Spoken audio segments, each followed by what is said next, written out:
कडाकडाडे बिजली, शत्रूंशी लष्करी तिजली, मग किती उरली ती पराक्रमाची माळवी.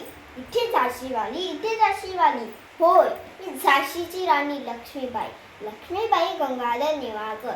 मी मूळची कोणत्याही राजघराण्याची नव्हते. महाराष्ट्रातील पुण्याच्या पेशव्यांच्या आश्रयाला असणाऱ्या बोरोपंत तांबे यांची मी मुलगी. आम्ही मूळचे जळगाव जिल्ह्यातील वारळचे. मी लहान असतानाच माझी आई वारल्याने मी दुसऱ्या बाजीरावांकडे आश्रयाला असणाऱ्या माझ्या वडिलांसोबत राहत असे. मोठे व पाणीदार डोळे असणारी मी सर्वांना मोहरून टाकले. सर्वांची लाडकी झाली. मला सगळे म्हणू म्हणायचे. बाजीरावांनी तर मला मुलीसारखं वाढवलं. वाचनाबरोबर मर्दानी शिक्षणही दिले. एवढंच नव्हे तर घोडेस्वारी, तलवारबाजी, बंदूक चालविणे याचेही शिक्षण दिले.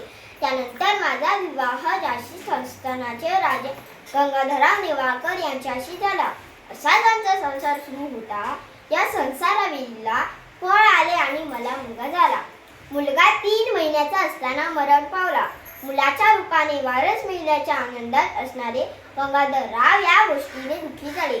मग मी वासुदेवराव नेवाळकर यांचा मुलगा दत्तक घेतला. त्याचे नाव दामोदर असे ठेवले. पण अचानक गंगाधररावांचे निधन झाले. मी एक स्त्री आहे, मी एक आई आहे हे विसरून पुरुषाचा वेश परिधान करून शत्रूंशी लढाई करू लागले. अशाच एका लढाईत मला वीर मरण आले. अवघ्या 23व्या वर्षी मी या जगातून निघून गेले. म्हणूनच आज प्रत्येकाच्या ओठी एकच आवाज बोलतो, झाशीची राणी लक्ष्मीबाई एकच होती नार. झाशीची राणी लक्ष्मीबाई एकच होती नार. ढाल छातीशी, पुत्र पाठीशी, कमरेला तलवार, कमरेला तलवार.